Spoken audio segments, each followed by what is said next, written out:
Emma, partie 2, chapitre 8. Harriet coucha ce soir-là à Hartfield. Depuis quelques semaines, elle y passait plus de la moitié de son temps et insensiblement une chambre lui avait été réservée.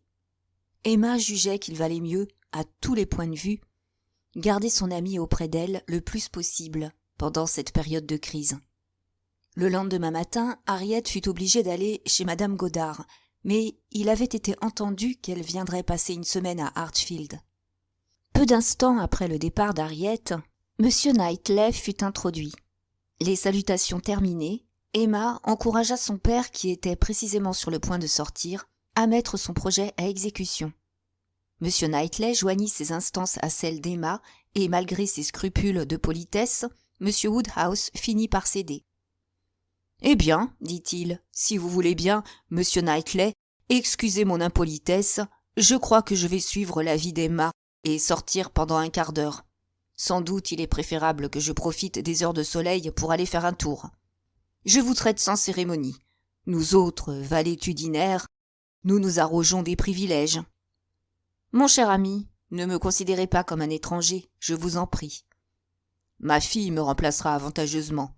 Elle se fera un plaisir de vous tenir compagnie. Dans ces conditions, je prendrai la liberté d'aller faire ma promenade quotidienne. Rien de plus opportun, monsieur. Je vous demanderai bien de me faire le plaisir de m'accompagner, monsieur Knightley, mais je marche si lentement que ce serait un ennui pour vous. Du reste, vous avez encore une longue route à faire pour rentrer à Donwell Abbey. Merci, monsieur, merci. Je m'en vais moi-même dans quelques instants. Mais je crois qu'il serait préférable que vous ne perdiez pas de temps. Je vais aller chercher votre paletot et vous ouvrir la porte du jardin. Finalement, M. Woodhouse s'éloigna, mais M. Knightley, au lieu d'en faire autant, s'assit aussitôt, tout disposé à causer. Après un court préambule, il se mit, contre son habitude, à faire l'éloge d'Harriet. « Je n'ai pas une si haute opinion que vous de sa beauté, mais je reconnais que c'est une jolie petite créature. Elle a, je crois, un bon caractère. C'est une nature malléable. Bien dirigée, elle peut devenir une femme de mérite. Je suis heureuse de vous entendre parler ainsi, et j'espère bien qu'elle ne manquera pas de bonnes influences. Allons, je vois que vous attendez un compliment. Je vous dirai donc que vous l'avez améliorée. Ce n'est plus l'écolière qu'elle était. Elle vous fait honneur. Je vous remercie. Je serais humiliée, en effet, si je ne croyais pas lui avoir été de quelque utilité, et je vous suis d'autant plus obligée de votre observation que vous n'êtes pas d'habitude prodigue de louanges. Ne m'avez-vous pas dit que vous l'attendiez ce matin? D'un moment à l'autre, je suis même étonnée qu'elle ne soit pas ici. Peut-être a-t-elle été retenue par quelque visite? De peu d'intérêt, en tout cas. Qui sait si Harriet partage sur ce point votre manière de voir? Puis il ajouta en souriant. « Je ne prétends pas être sûr de l'heure et du jour, mais je puis vous dire que votre jeune amie apprendra bientôt une nouvelle tout à son avantage. »« Vraiment? Et dans quel genre ?»« J'ai des raisons de croire, » reprit-il, « qu'Harriet Smith recevra bientôt une demande en mariage. De premier ordre. Il s'agit de Robert Martin. La visite qu'elle a faite cet été à Abbey Mill paraît avoir porté ses fruits. Il est extrêmement amoureux d'elle et est décidé à l'épouser. « C'est bien aimable de sa part, » répondit Emma. « Mais a-t-il la certitude de trouver chez l'intéressé une ardeur égale ?»« Bien, bien. J'emploierai des termes plus protocolaires. Il se propose de demander la main d'Harriet. Il est venu avant-hier à l'abbaye pour me consulter à ce sujet. Il sait que j'ai pour lui et pour sa famille une grande estime, et il me considère comme un de ses meilleurs amis. Il venait me demander si je ne trouvais pas que ce fût imprudent de sa part de se marier, si la jeune fille ne me paraissait pas trop jeune. En un mot, si j'approuvais son choix. Il appréhendait, surtout depuis que vous en avez fait votre amie, qu'Harriet ne fût considérée comme occupant une situation sociale supérieure à la sienne. J'approuvais tout ce qu'il me dit. Je n'ai jamais entendu personne parler plus sensément que Robert Martin. Il est franc, loyal. Son jugement est excellent. C'est un bon fils et un bon frère. Il me fit entendre, en outre, qu'il avait les moyens de se marier. Dans ces conditions, je n'ai eu qu'à donner mon approbation pleine et entière. Je louai aussi la blonde personne, et il me quitta fort satisfait. Cette visite a eu lieu avant-hier. Il est naturel de supposer qu'il ne tardera pas à mettre son projet à exécution. Il n'a pas parlé hier. J'en infère qu'il est allé aujourd'hui chez madame Godard. Mais, dit Emma, qui, depuis le commencement de ce discours, souriait intérieurement, comment savez-vous que M. Martin ne s'est pas déclaré hier? Ce n'est qu'une supposition, évidemment, mais elle me paraît plausible. Harriet n'a-t-elle pas passé toute la journée avec vous? Allons, dit-elle, je vais vous faire une confidence en échange de la vôtre. Il a parlé hier, ou, pour mieux dire, il a fait sa demande par écrit, et il n'a pas été agréé. Elle dut répéter à 2 reprises la dernière phrase pour convaincre son interlocuteur. M. Knightley se leva brusquement, le sang au visage, et dit d'un ton où perçaient la surprise et le dépit. « Alors, c'est une plus grande sotte que je ne l'avais imaginée. »« Ah, dit Emma, les hommes ne peuvent jamais s'expliquer qu'une femme rejette une demande en mariage. Il leur semble qu'on ne saurait récuser pareil honneur. »« Qu'est-ce que vous dites? Les hommes ne s'imaginent rien de tout cela. Que signifie cette nouvelle? Harriet Smith refusait Robert Martin. Quelle folie! Mais j'espère que vous vous trompez. » J'ai vu sa réponse. Rien ne pouvait être plus clair. Vous avez vu sa réponse, et sans doute vous l'avez dictée. Emma, ceci est votre œuvre. C'est vous qui avez persuadé Harriet de refuser.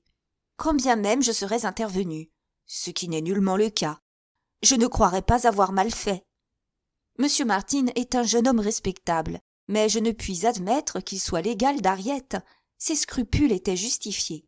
Comment pas l'égal d'Harriet? Reprit M. Knightley en élevant la voix. Puis il ajouta quelques instants après, d'un ton radouci mais incisif. En effet, il n'est pas son égal, car il est de beaucoup son supérieur en intelligence et en situation. Emma, votre infatuation pour cette jeune fille vous aveugle. Quels sont les titres d'Harriet Smith, soit comme naissance, soit comme éducation, à une alliance supérieure? C'est la fille naturelle d'on ne sait qui. Elle n'a probablement aucune dot assurée et, en tout cas, pas de parenté respectable. Nous ne la connaissons que comme la pensionnaire de madame Godard. Elle n'est ni intelligente ni cultivée. On ne lui a rien enseigné d'utile et elle est trop jeune pour avoir acquis une expérience personnelle. Elle est jolie et elle a un aimable caractère. C'est tout.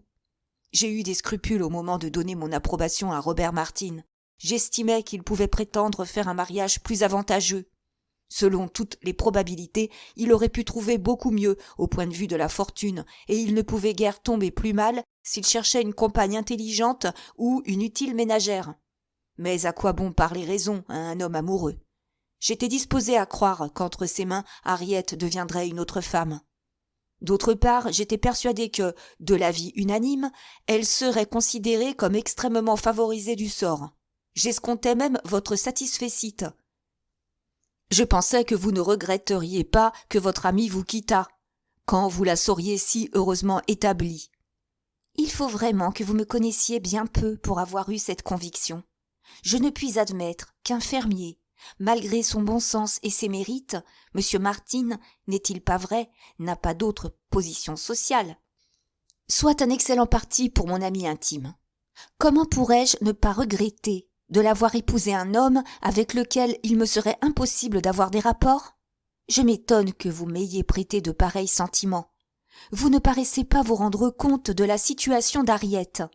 Monsieur Martin est sans doute le plus riche des deux, mais il est certainement l'inférieur d'Harriet au point de vue social. Le milieu dans lequel elle vit diffère essentiellement de celui du jeune homme. Ce serait une dégradation.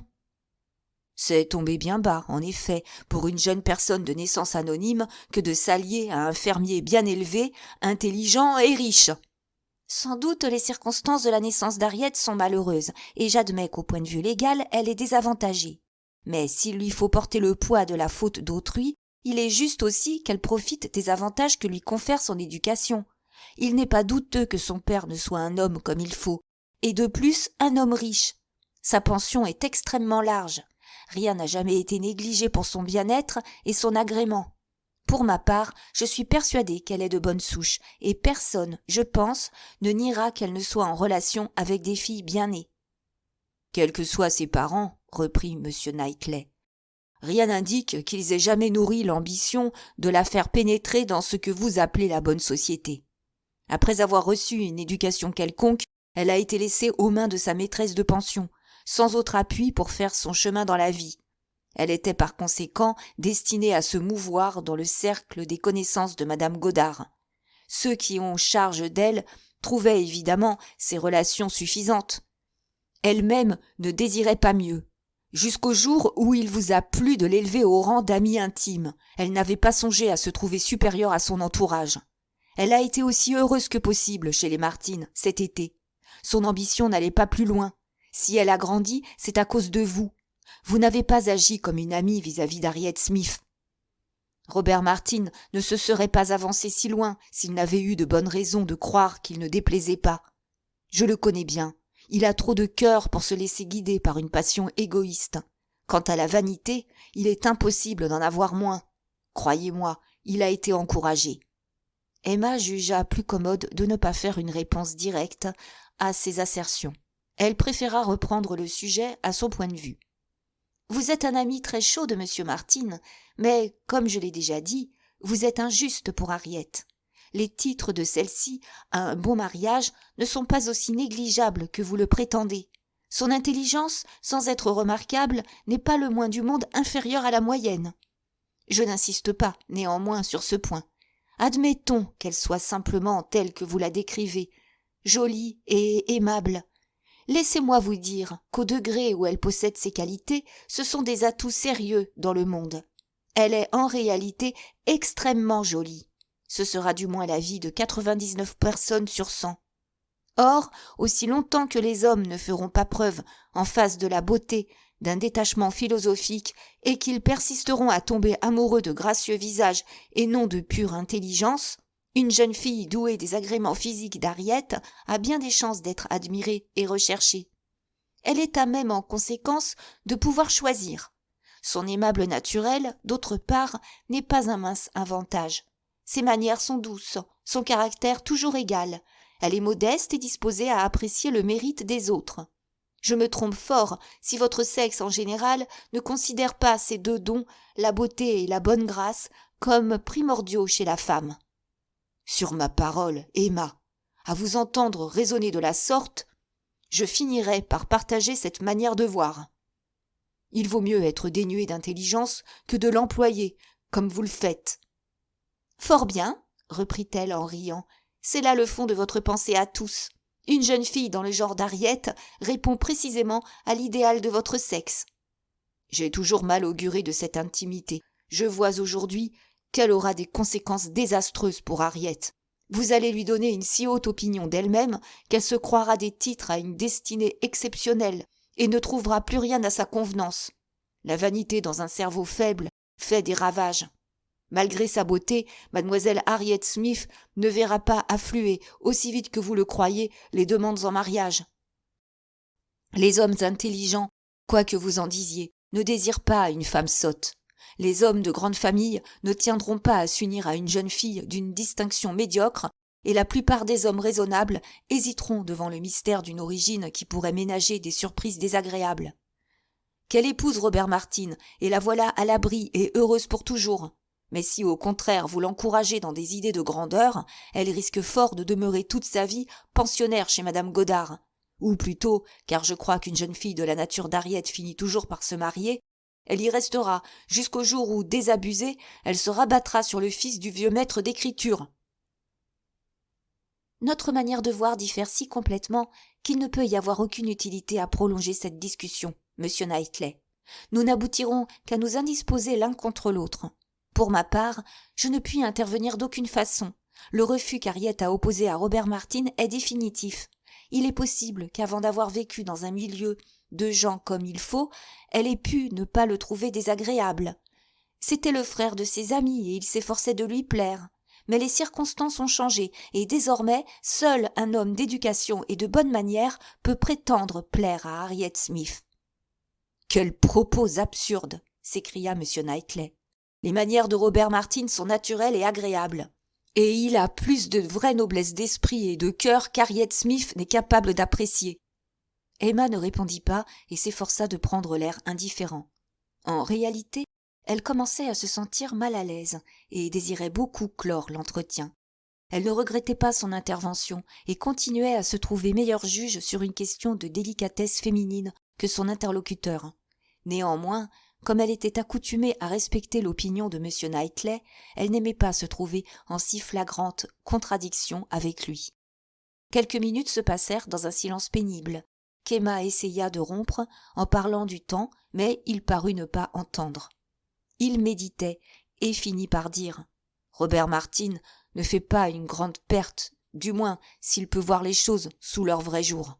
Vos projets pour Harriet ne sont connus que de vous, mais comme vous ne cachez pas votre goût pour combiner des mariages, il est naturel de supposer que vous avez dès à présent un plan et, en ma qualité d'ami, je dois vous dire que si vous avez M. Elton en vue, vous perdez votre peine. » Emma se mit à rire en protestant contre ces allégations.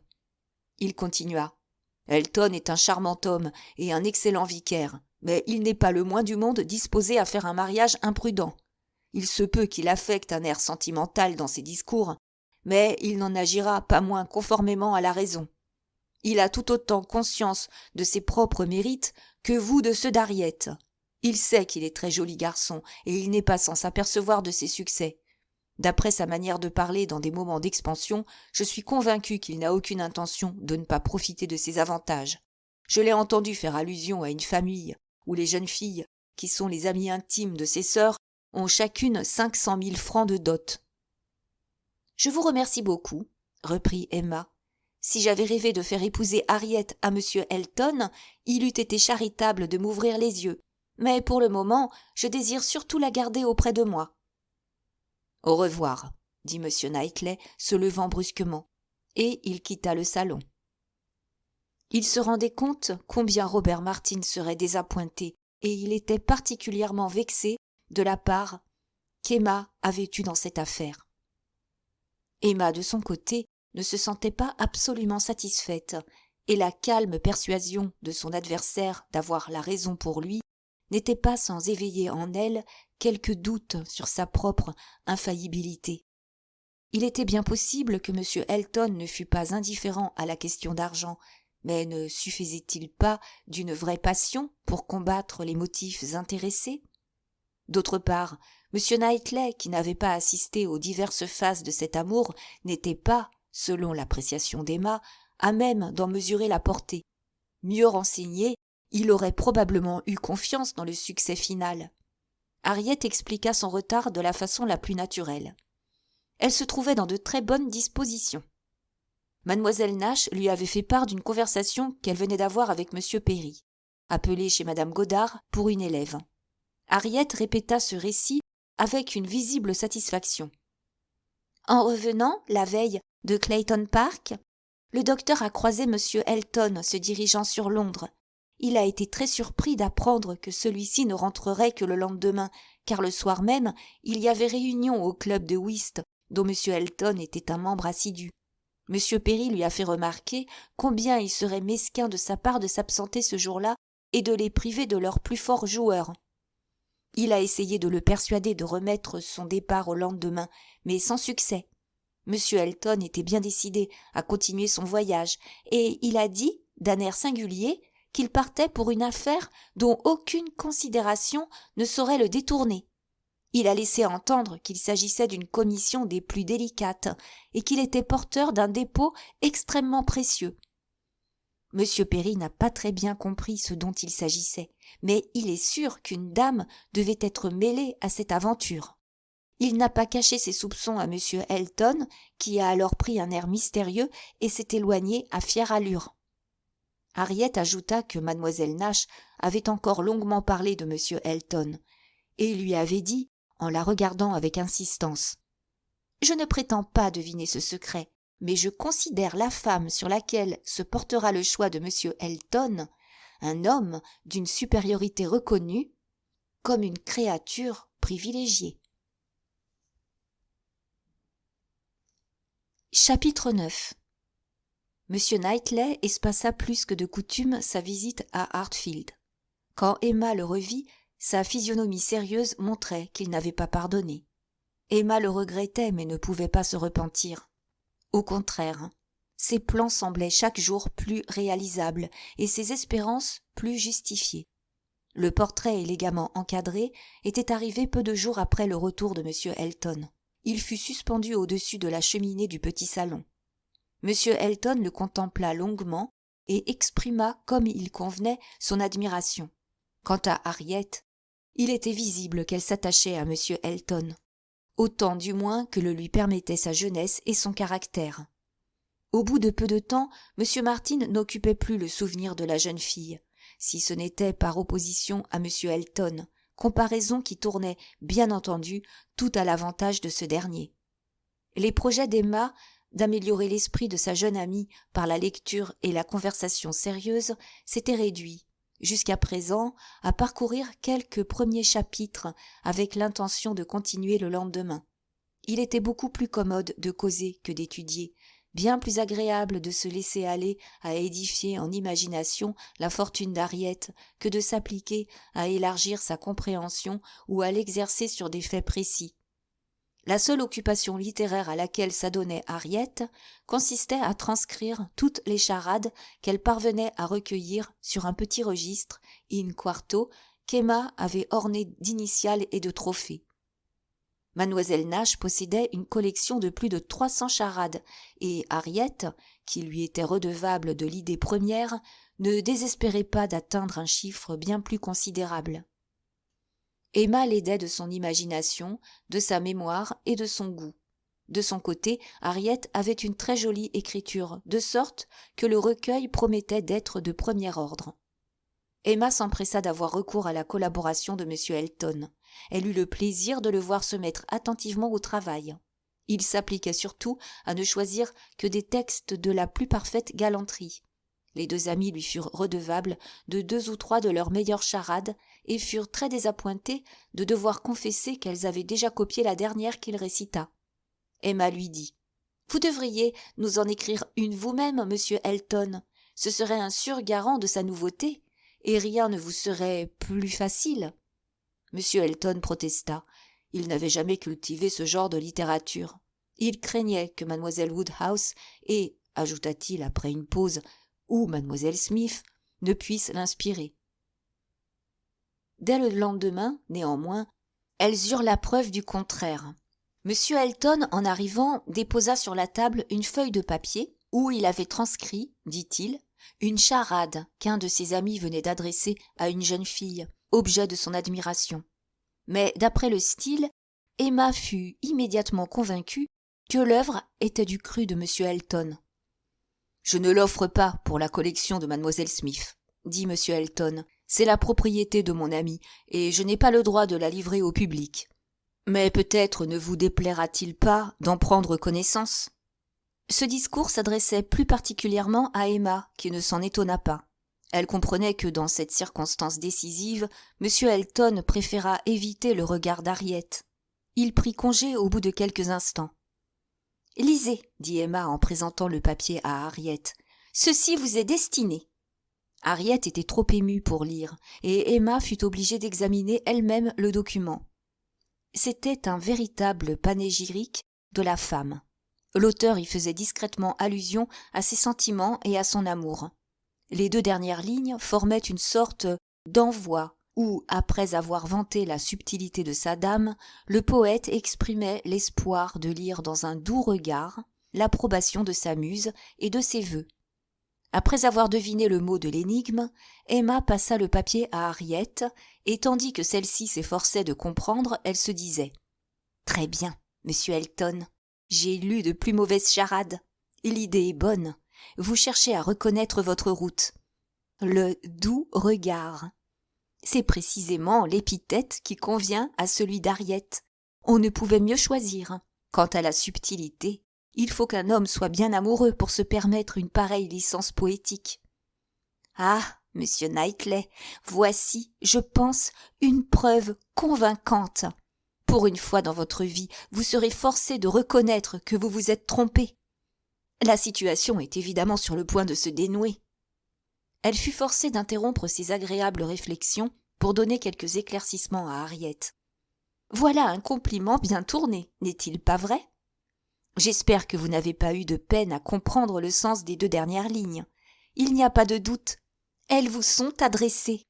Au lieu de « pour mademoiselle », lisez « pour mademoiselle Smith ».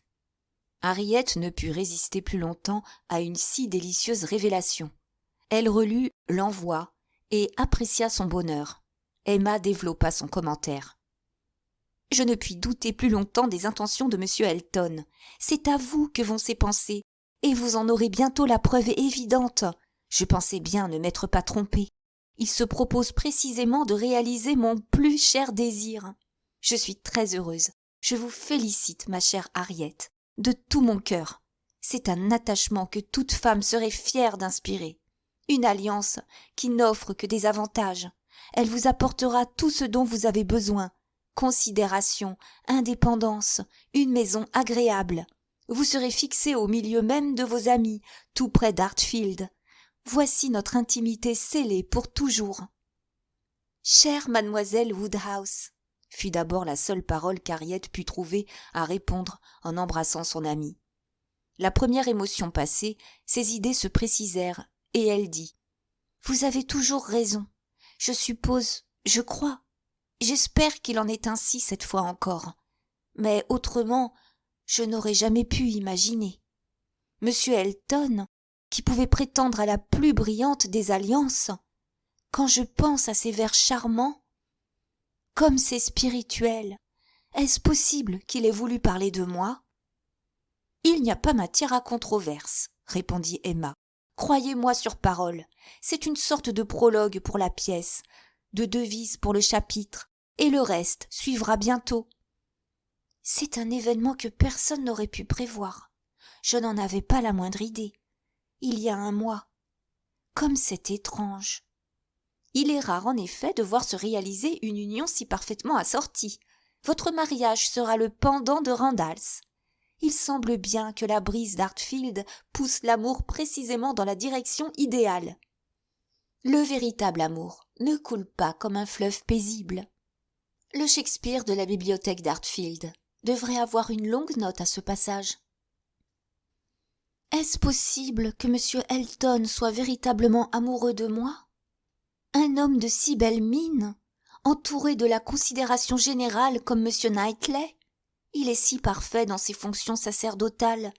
Mademoiselle Nash a collectionné tous les textes de ses sermons depuis qu'il est arrivé à Hartfield. Je me souviens de la première fois que je l'ai vu. Comme je me doutais peu à ce moment de ce qui arriverait. Les 2 Abbotts et moi, nous avions couru dans le salon pour le regarder passer à travers le rideau. Mademoiselle Nash arriva et nous renvoya en nous grondant. Elle demeura néanmoins près de la porte vitrée, et, m'ayant rappelé, elle m'autorisa à rester à son côté. Nous l'avons admiré. Il donnait le bras à M. Cole. C'est une alliance que tous vos amis approuveront, du moins s'ils ont du bon sens. Et nous ne devons pas conformer notre conduite à l'appréciation des imbéciles. Si ceux qui s'intéressent à vous sont désireux de vous voir heureuse, voici un homme dont l'aimable caractère est un sûr garant de votre bonheur. S'ils souhaitent que vous vous fixiez dans le milieu et dans le pays qu'ils avaient choisi pour vous, leur vœu sera réalisé, et si leur but est que vous fassiez, suivant la phrase consacrée, un beau mariage, ils seront satisfaits. Tout ce que vous dites est juste. J'aime à vous entendre parler. Vous et M. Elton êtes aussi intelligents l'un que l'autre. Quand bien même je m'y serais appliquée pendant 1 an, je n'aurais jamais pu écrire une charade comme celle-ci.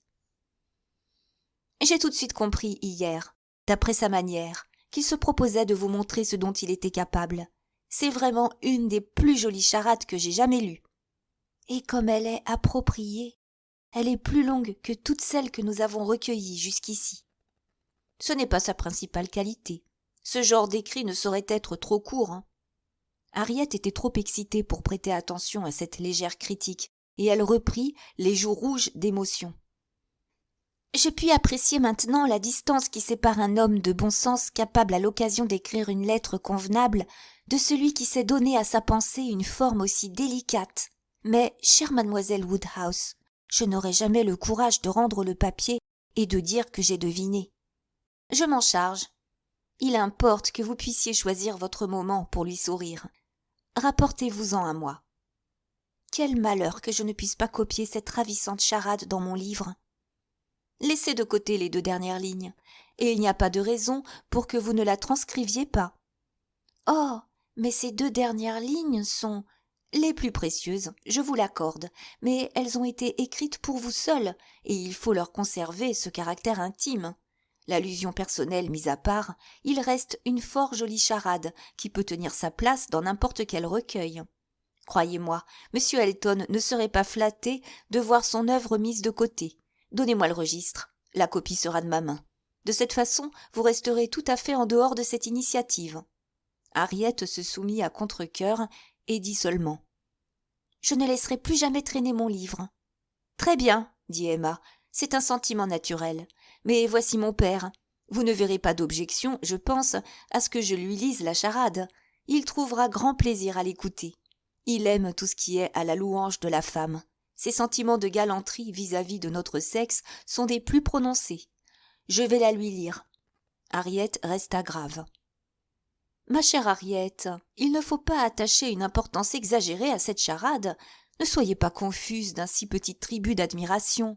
Si M. Elton avait désiré le secret, il n'eût pas laissé le papier en ma présence, et il a affecté au contraire de me le remettre à moi. N'apportons pas trop de solennité dans cette affaire. »« Oh non, j'espère bien ne pas me rendre ridicule.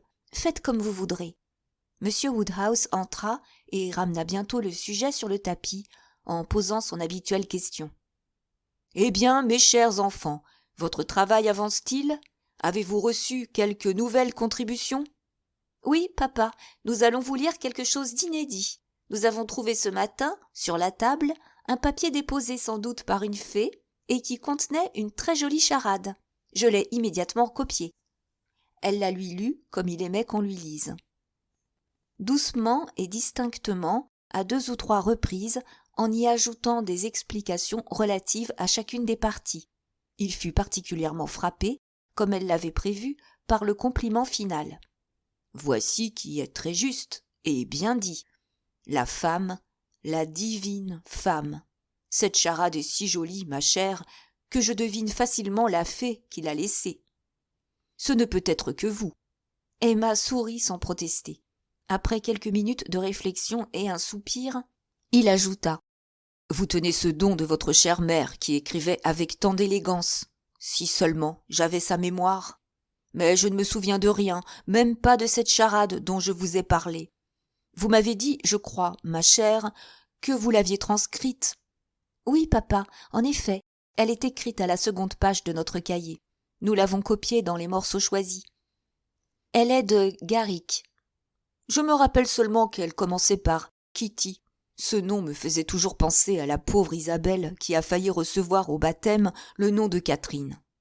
J'espère que ma fille viendra la semaine prochaine. Avez-vous décidé, ma chère, dans quelle chambre vous la mettrez? Et les enfants? » ?»« Oh oui, Isabelle aura sa chambre comme d'habitude, et les enfants seront installés dans la nurserie. Quelle raison y aurait-il de faire une modification? » ?»« Je ne sais pas, ma chère, mais il y a si longtemps qu'elle n'a été ici, depuis Pâques, et seulement pour quelques jours. Pauvre Isabelle, elle sera bien triste quand elle arrivera de ne pas trouver mademoiselle Taylor. »« Dans tous les cas, papa, ce ne sera pas une surprise. »« Je n'en suis pas sûre, ma chère. Pour ma part, j'ai été bien étonnée quand j'ai appris qu'elle allait se marier. »« Il nous faudra inviter monsieur et madame Weston à dîner pendant le séjour d'Isabelle. »« Oui, ma chère, s'il y a le temps. Elle vient pour une semaine. Nous ne pourrons rien faire. »« C'est un malheur, évidemment, qu'il ne puisse pas rester plus longtemps, mais c'est un cas de force majeure. Les exigences de sa profession obligent M. John Knightley à être de retour le 28 de ce mois. Réjouissons-nous, plutôt, papa, que ce court séjour ne soit pas abrégé, encore, par une visite de 2 ou 3 jours à l'abbaye. M. Knightley a promis de ne pas se prévaloir de ses droits. »« Ce serait bien dur, ma chère, si la pauvre Isabelle devait habiter ailleurs qu'à Hartfield. » M. Woodhouse demeura un moment silencieux, puis ajouta « Mais je ne vois pas pourquoi la pauvre Isabelle serait obligée de rentrer si tôt à cause de son mari. Il faut que je la persuade de prolonger son séjour. Elle pourrait parfaitement rester avec les enfants. »« Ah, papa, c'est ce que vous n'avez jamais pu obtenir. Et vous n'aurez pas plus de succès cette fois-ci. Isabelle ne peut supporter quitter son mari. Cette constatation était trop évidente pour permettre la contradiction. Bien malgré lui, M. Woodhouse fut obligé de se soumettre en soupirant. Emma se rendait compte qu'il était attristé à l'idée de l'affection conjugale de sa fille, et elle se hâta de mettre le sujet sur un terrain plus agréable. « Il faudra qu'Harriet nous consacre une grande partie de son temps pendant le séjour de mon beau-frère et de ma sœur. Je suis sûre qu'elle aimera les enfants. » « Nous sommes très fiers des enfants, n'est-ce pas, papa ? Je me demande lequel d'Henri ou de Jean plaira le plus à Harriet. »« Pauvre chérie, comme ils seront contents de venir. Vous savez, Harriet, ils aiment beaucoup être à Hartfield. »« Je n'en doute pas, monsieur. Qui ne le serait pas ?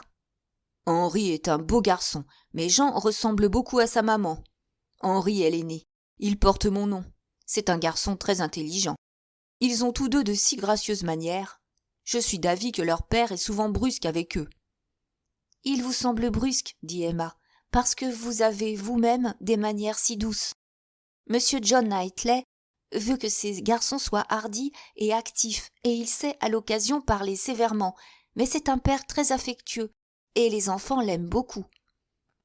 Quand leur oncle vient, il les attrape et il les soulève jusqu'au plafond d'une manière bien effrayante. Mais papa, il n'y a rien qu'ils aiment autant.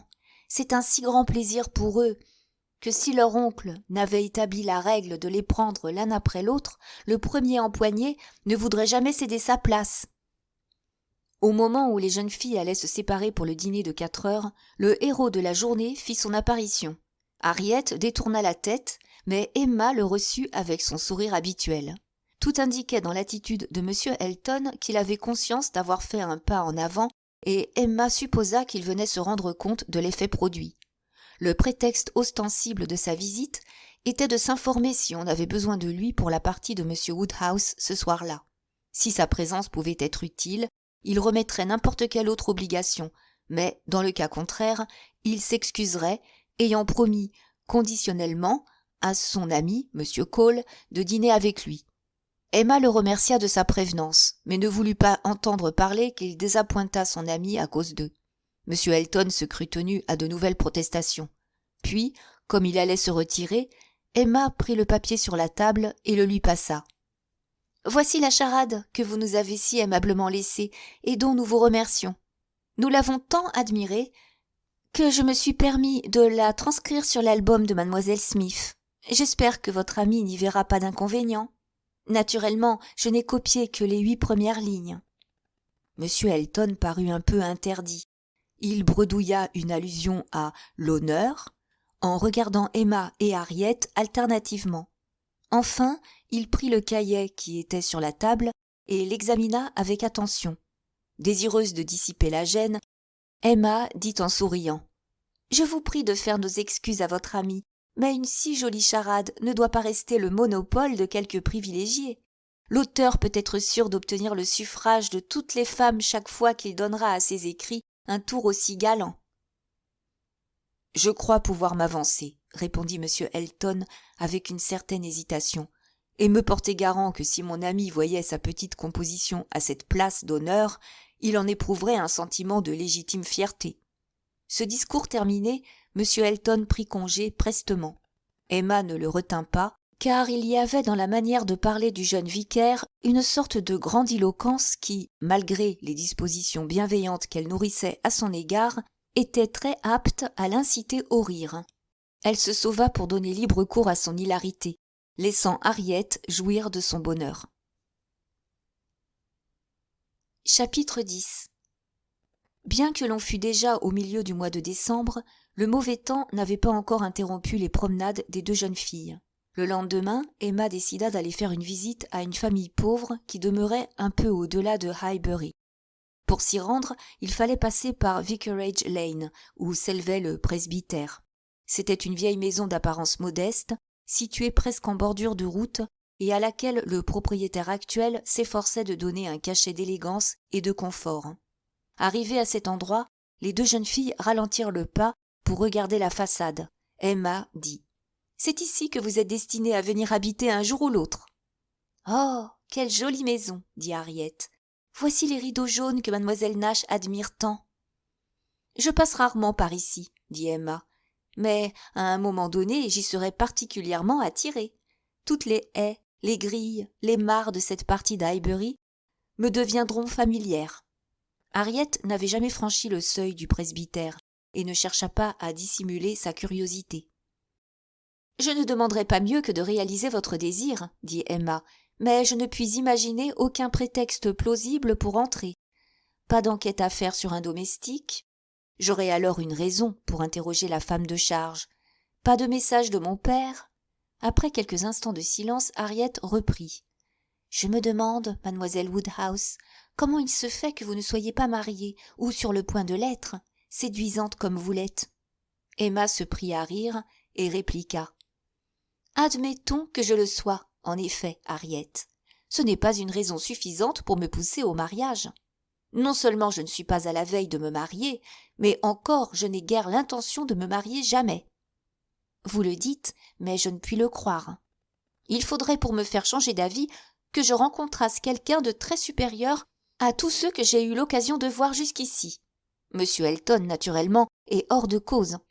Et à dire vrai, je ne désire pas rencontrer ce phénix. Je préfère ne pas être tentée. Je ne puis que perdre au change, et si je me décidais à me marier, j'en aurais probablement du regret par la suite. Vraiment, je ne m'explique pas qu'une femme parle de la sorte. Je n'ai aucune des raisons habituelles qui incitent les femmes à se marier. Si je m'éprenais de quelqu'un, alors ce serait tout différent. Mais jusqu'à présent, je suis demeurée indemne, et je crois vraiment qu'il n'est pas dans ma nature de m'enthousiasmer. Sans le mobile de l'amour, je serais bien sotte d'abandonner une situation comme la mienne. Je n'ai besoin ni d'argent, ni d'occupation, ni d'importance sociale.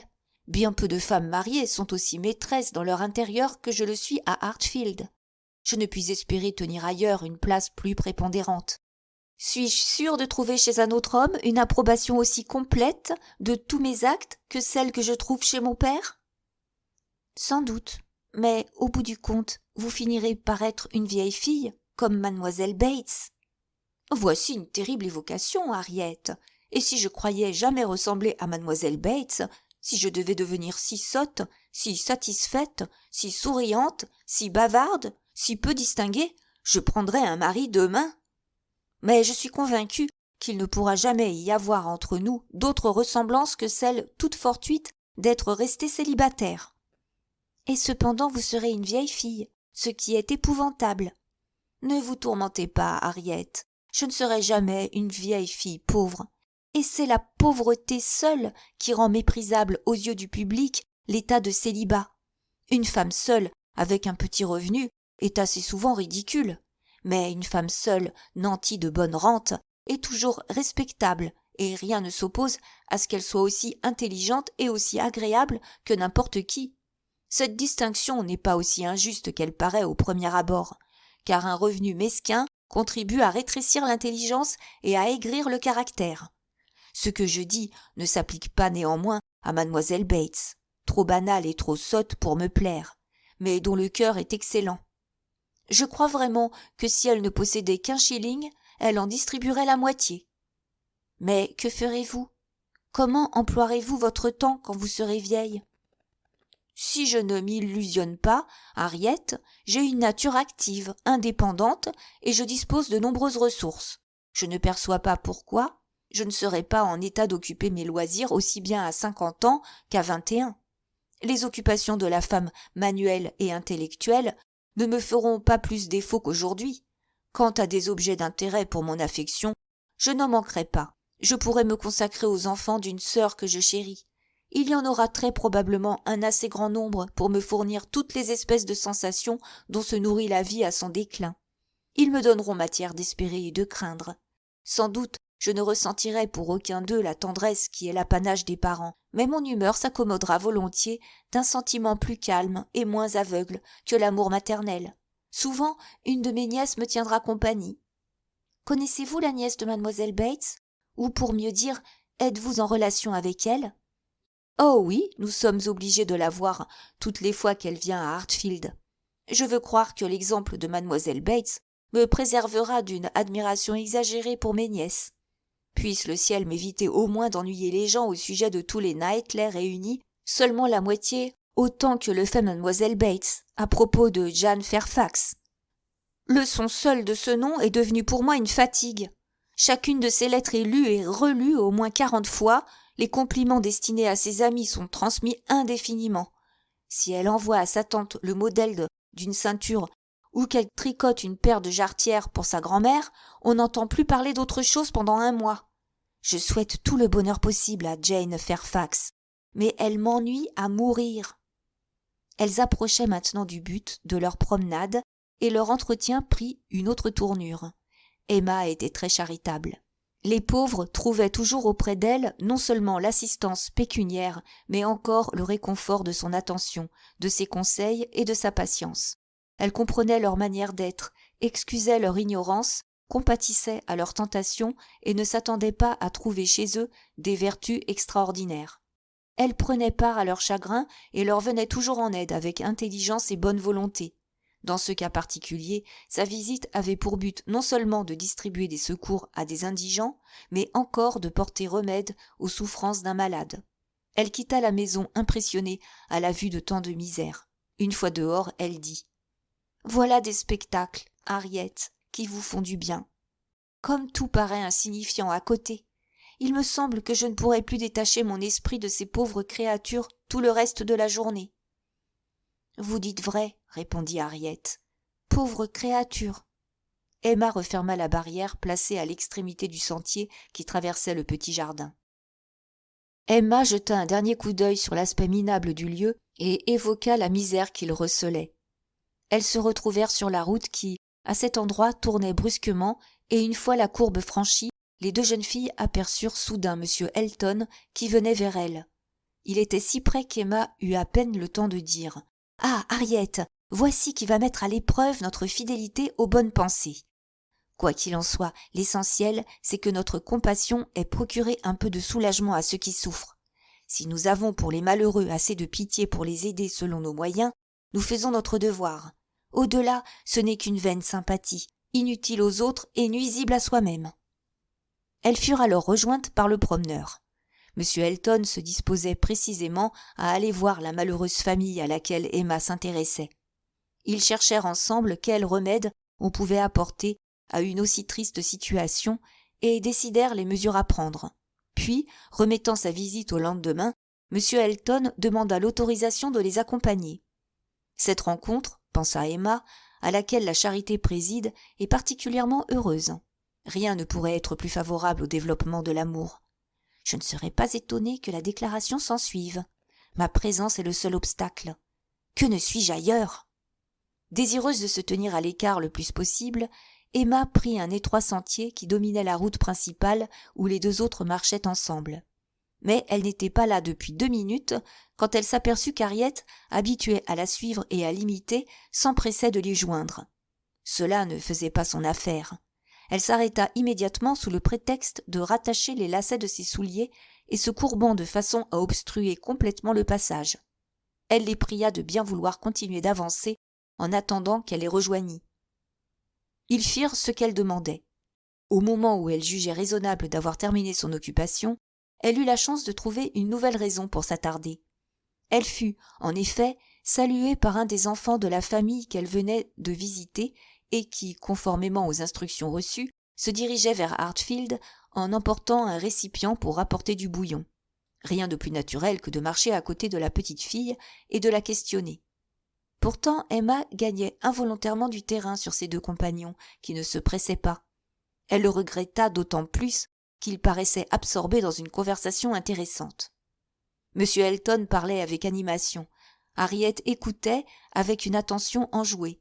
Emma, ayant expédié l'enfant en avant, se demandait comment elle pourrait faire pour se changer en statue de sel quand, au même instant, ils se retournèrent tous 2 et elle fut obligée de se rapprocher. M. Elton continua sa phrase et Emma fut désappointée d'entendre qu'il faisait à sa blonde compagne un récit de la fête chez M. Cole. Elle arrivait elle-même pour le fromage de Stilton, le beurre, la betterave et le dessert. Ce début aurait évidemment pu amener à une conclusion satisfaisante, se dit-elle en guise de consolation. Tous les sujets sont bons pour les amoureux. et toute espèce de conversation peut servir de prétexte aux confidences sentimentales. Si seulement j'avais pu rester un peu plus longtemps absente. Ils marchèrent ensemble jusqu'à ce qu'ils fussent en vue de l'enceinte du presbytère.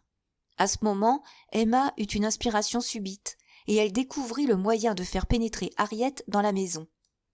Elle s'aperçut d'un nouveau défaut dans l'arrangement de sa chaussure, et s'arrêta une fois encore. Elle arracha alors le lacet et le jeta à la dérobée dans le fossé. Ceci fait, elle pria ses compagnons de s'arrêter et leur avoua son embarras. « La plus grande partie de mon lacet n'existe plus, dit-elle, et je ne sais pas trop comment je vais faire. En vérité, je suis pour vous deux une compagnie bien encombrante. Mais j'espère que vous voudrez bien admettre que je suis rarement si mal équipée. Monsieur Elton, il faut que je vous demande de m'autoriser à m'arrêter chez vous et avoir recours à votre femme de charge, qui me trouvera un bout de ruban ou de la ficelle pour maintenir mon soulier. » Cette proposition parut causer à monsieur Elton un véritable ravissement. Il fit de la meilleure grâce du monde les honneurs de sa maison. La pièce où il les conduisit était celle qu'il occupait habituellement. Ils causèrent quelques instants, puis Emma, suivie de la femme de charge, qui s'était mise entièrement à sa disposition, pénétra dans une chambre attenante. La porte de communication se trouvait ouverte, et elle fut forcée de la laisser entrebâillée. Elle s'attendait à ce que M. Elton la fermât. S'apercevant qu'il n'intervenait pas, Emma engagea aussitôt avec la femme de charge une conversation animée afin de donner à M. Elton la possibilité d'aborder avec Harriet le sujet qui lui plairait. Au bout de 10 minutes, elle dut mettre un terme à l'entretien et à ses arrangements. Elle trouva les amoureux debout devant une des fenêtres. Les apparences étaient favorables, et pendant une demi-minute, elle goûta la gloire du triomphe. Elle apprit bientôt, pourtant, qu'aucun pas décisif n'avait été fait. M. Elton s'était montré particulièrement aimable et charmant. Il avait confié à Harriet qu'il les avait vus passer, et que ce n'était pas sans intention qu'il avait pris le même chemin. Il avait fait quelques allusions galantes, mais rien de sérieux. « Il est d'une extrême prudence, » pensa Emma. « Il avance pas à pas, et ne veut rien risquer jusqu'à ce qu'il se sente sûr d'être agréé. » Bien que le succès qu'elle escomptait n'eût pas couronné son ingénieux stratagème, Emma fut satisfaite, néanmoins, d'avoir procuré aux deux amoureux un tête-à-tête agréable qui hâterait probablement l'heureux dénouement. Chapitre 11. Il n'était plus désormais au pouvoir d'Emma de consacrer ses loisirs à veiller sur le bonheur de M. Elton. La prochaine arrivée de sa sœur primait ses autres préoccupations. Pendant le séjour d'Isabelle à Hartfield, elle prévoyait que les amoureux passeraient au second plan. Rien, du reste, ne les empêcherait d'avancer rapidement leurs affaires s'il leur plaisait. Elle commençait à trouver que certaines personnes s'en remettent trop volontiers aux autres, du soin de leurs propres intérêts. La venue de M. et Mme John Knightley provoquait cette année-là un intérêt inaccoutumé. En effet, depuis leur mariage, ils avaient l'habitude de passer toutes leurs vacances partis à Hartfield et partis à Donwell Abbey. Mais l'été précédent, sur le conseil du médecin, ils avaient conduit leurs enfants au bord de la mer. Il y avait donc plusieurs mois que M. Woodhouse n'avait pas vu sa fille et les enfants. Il était tout ému et nerveux à la pensée de cette trop courte visite. Pour le moment, il était très préoccupé des risques auxquels, selon lui, étaient exposés les voyageurs, et son inquiétude s'étendait à ses chevaux et à son cocher qui avait été envoyé en relais à mi-chemin. Ses alarmes furent vaines. Les 25 kilomètres furent parcourus sans encombre, et M. et Mme John Knightley, avec leurs enfants, escortés d'un nombre respectable de bonnes, arrivèrent sains et saufs à Hartfield. La joie de se retrouver, tant de personnes à accueillir, l'attribution à chacun de son logement respectif provoquèrent une confusion et un brouhaha que les nerfs de M. Woodhouse n'auraient pu supporter à aucun autre moment. Cependant, tout rentra vite dans l'ordre, car les habitudes et les sentiments de son père étaient tenus en grande considération par Madame John Knightley. Partout ailleurs, sa sollicitude maternelle se fut enquis de l'installation de ses enfants. Elle eût désiré savoir, dès l'arrivée, s'ils se trouvaient dans les meilleures conditions pour manger, boire, dormir et s'amuser. Mais, à Hartfield, elle s'appliquait avant tout à ce qu'ils ne fussent pas une cause de fatigue pour son père. Madame John Knightley était une jolie et élégante petite femme, passionnément attachée à son foyer et à sa famille. Une épouse dévouée, une mère aimante, et son affection pour son père et sa sœur était extrême. Jamais elle ne trouvait rien à reprendre chez aucun de ceux qu'elle aimait. Elle était d'intelligence moyenne et sans grande vivacité d'esprit. Outre cette ressemblance avec son père, elle tenait aussi de lui une constitution délicate. Elle se préoccupait sans cesse de la santé de ses enfants, était aussi entichée de son docteur, M. Wingfield, que son père l'était de M. Perry. Ils avaient l'un et l'autre une extrême bienveillance de caractère, et la même considération pour leurs vieux amis. M. John Knightley était un homme grand, distingué et très intelligent. Il occupait une des premières places dans sa profession, et en même temps il avait toutes les qualités d'un homme d'intérieur. Ses manières, un peu froides et réservées, l'empêchaient au premier abord de paraître aimable, et il était susceptible de marquer, à l'occasion, quelque mauvaise humeur. Sa femme, du reste, avait pour lui une véritable idolâtrie qui contribuait à développer cette tendance. Elle accueillait avec une douceur inaltérable les manifestations souvent brusques des opinions maritales. Sa belle-sœur n'avait pas pour lui une bien vive sympathie. Aucun de ses défauts n'échappait à la clairvoyance d'Emma. Elle ressentait les légères injures infligées à Isabelle et dont celle-ci n'avait pas conscience. Peut-être eût-elle témoigné moins de sévérité à l'égard de son beau-frère si ce dernier s'était montré mieux disposé pour elle. Mais ses manières étaient au contraire celles d'un frère et d'un ami qui ne louent qu'à propos et que l'affection n'aveugle pas. Elle lui reprochait surtout de manquer de respectueuse tolérance vis-à-vis de son père. Les manières de M. Woodhouse faisaient parfois perdre patience à M. John Knightley et provoquaient chez lui un rappel à la raison ou une réplique un peu vive. Cela arrivait rarement, car en réalité il avait parfaitement conscience des égards dus à son beau-père. Trop souvent, cependant, pour conserver la bienveillance d'Emma, qui ne cessait d'appréhender quelques paroles offensantes au cours de leur conversation. Le début, néanmoins, de chaque visite était toujours parfaitement cordial, et celle-ci devant par nécessité être extrêmement brève, il était permis d'espérer que nul ne se départirait des sentiments actuels d'effusion. Il n'y avait pas longtemps qu'ils étaient assis ensemble lorsque M. Woodhouse, en secouant mélancoliquement la tête et en soupirant, fit remarquer à sa fille le changement qui s'était produit depuis son départ. « Ah, ma chère, dit-il, pauvre mademoiselle Taylor, voilà une triste affaire. »« Oh, certainement, reprit Isabelle, pleine de sympathie. Comme elle doit vous manquer. Et à ma chère Emma, quelle affreuse perte pour vous deux. J'ai bien pris part à votre chagrin. Je ne pouvais m'imaginer comment vous arriveriez à vous passer d'elle. J'espère qu'elle se porte bien. »« Elle va assez bien, ma chère. Je ne suis pas sûr pourtant si l'endroit qu'elle habite lui convient. » M. John Knightley intervint alors pour demander à Emma si l'air de Randalls était malsain. « Oh non, répondit-elle, pas le moins du monde.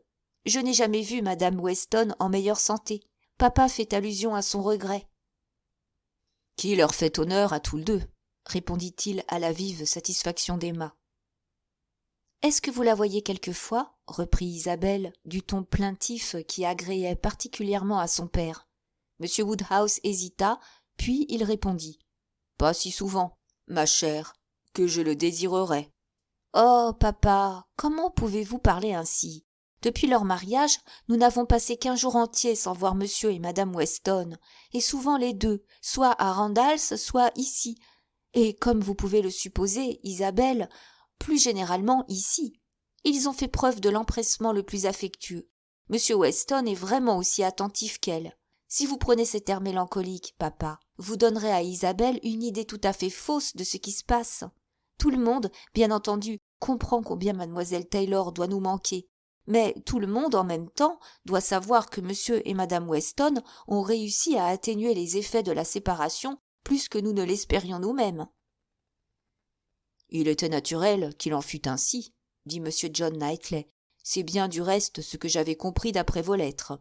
Je ne doutais pas du désir de madame Weston de se montrer pleine de prévenance. D'autre part, son mari étant inoccupé et d'un naturel sociable, la tâche lui était rendue facile. Je vous ai toujours dit, ma chérie, que vos appréhensions étaient exagérées. Vous avez entendu le récit d'Emma, et j'espère que vous êtes rassurée. Certainement, dit M. Woodhouse, je ne doute pas que cette pauvre Madame Weston ne vienne nous voir assez souvent, mais ce ne sont que des visites, et il faut toujours qu'elle s'en aille. Ce serait bien dur pour ce pauvre M. Weston, papa, dit Emma, s'il en était autrement. Vous oubliez tout à fait l'existence de M. Weston. Il me semble en effet, dit M. John Knightley en riant, que M. Weston a également quelques droits. Il nous appartient, Emma, de prendre la défense du pauvre mari. Par état, je suis qualifié pour intervenir, et vous, qui êtes encore libre, il ne vous est pas interdit de faire preuve d'impartialité. Quant à Isabelle, il y a assez longtemps qu'elle est mariée pour comprendre tout l'avantage qu'il y aurait à mettre les Weston de côté. « Moi, mon chéri, reprit sa femme, est-ce que vous faites allusion à moi ? Personne ne peut être plus à même que je le suis de parler en faveur du mariage. Et s'il ne s'était agi de quitter Hartfield, j'aurais toujours considéré mademoiselle Taylor comme une femme très fortunée. D'autre part, je puis vous assurer que je n'ai jamais eu l'intention de méconnaître les titres de cet excellent M. Weston. Il n'y a pas de bonheur que je ne lui souhaite. Je le considère comme un des hommes les plus affables qui existent, excepté vous et votre frère. Je ne connais personne qui ait meilleur caractère. Je n'oublierai jamais la bonne grâce qu'il a mise à lancer le cerf-volant d'Henri un jour de grand vent pendant les dernières vacances de Pâques. Et depuis le jour où il a pris la peine de m'écrire en rentrant chez lui, à minuit, pour me rassurer au sujet d'une rumeur relative à des cas de fièvre typhoïde à Cobham. J'ai toujours eu la conviction qu'il n'y a pas un meilleur cœur sur la terre. Personne plus que mademoiselle Taylor ne méritait un pareil mari. « Où est le jeune homme ?» dit M. John Knightley. « A-t-il fait son apparition, oui ou non ?» « Il a été question d'une visite au moment du mariage, » répondit Emma. « Mais notre attente a été déçue. Depuis, je n'ai plus entendu parler de lui. »« Vous oubliez la lettre, ma chère, » reprit M. Woodhouse. « Il a écrit une lettre de félicitations à cette pauvre Madame Weston, qui me l'a montrée, et je l'ai trouvée fort bien tournée. Je ne puis affirmer que l'idée vienne de lui. Il est jeune, et c'est peut-être son oncle. »« Mon cher papa, il a 23 ans. Vous oubliez que le temps passe. » « 23 ans. Est-ce possible ? Je ne l'aurais jamais cru. Il n'avait que 2 ans quand sa pauvre mère est morte. Les années s'envolent véritablement, et ma mémoire est bien mauvaise. Quoi qu'il en soit, la lettre était parfaite. Je me rappelle qu'elle était datée de Weymouth, et qu'elle commençait ainsi. « Ma chère madame ». Mais je ne me rappelle pas la suite. Elle était signée F.R.C. Weston Churchill. « C'est tout à sa louange !» s'écria madame John Knightley, toujours prête à approuver. « Je ne doute pas que ce ne soit un aimable jeune homme, mais c'est bien triste qu'il ne vive pas dans la maison de son père. Il y a quelque chose de si choquant à ce qu'un enfant soit enlevé à ses parents. Je n'ai jamais pu comprendre que M. Weston ait pu se résigner à se séparer de son fils. Abandonner son enfant. Je ne pourrais jamais avoir bonne opinion d'une personne qui serait capable de faire une telle proposition. » « Personne n'a jamais eu bonne opinion des Churchill, » dit froidement M. John Knightley. « Mais ne vous imaginez pas, ma chère Isabelle, que M. Weston ait ressenti, en laissant partir son fils, ce que vous éprouveriez en vous séparant d'Henri ou de John. M. Weston a un caractère enjoué et conciliant, mais sans profondeur. Il prend les choses comme elles viennent et en tire le meilleur parti possible. Je pense qu'il attache plus d'importance aux satisfactions de ce qu'on appelle le monde, c'est-à-dire à la possibilité de prendre ses repas et de jouer au whist 5 fois par semaine avec ses voisins, qu'aux affections de famille et aux satisfactions de son intérieur. » Emma ne pouvait qu'être blessée d'une remarque aussi désobligeante pour M. Weston, et elle avait grande envie d'y répondre. Mais elle se retint et laissa tomber le sujet. Elle était désireuse de conserver la paix, si c'était possible. D'autre part, elle ne pouvait s'empêcher d'admirer la force du lien de famille chez son beau-frère et le sentiment qui lui faisait tenir ce langage.